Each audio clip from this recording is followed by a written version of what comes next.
Okay, so I'm curious though, because when you say like brain fog or joint pain, things like that, that to someone who has implants, that easily could be that their hormones are off or that they've got some gut issue going on. It could be a plethora of issues, fatigue and the things causing inflammation basically. So how does someone know it's actually the breast implant? Is there a way to test for that bacterial infection or no?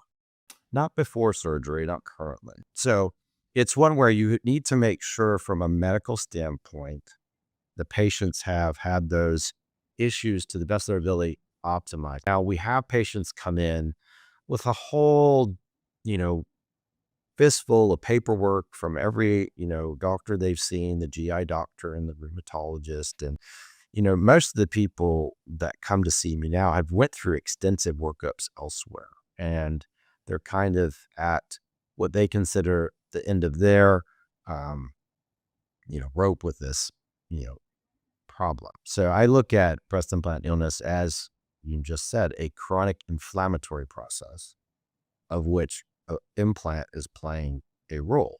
And you don't know how much or how little of a role that implant is playing, but just if you follow the scientific literature and you look at, basically what's found after explant, there's always typically chronic inflammation found in the tissues around it.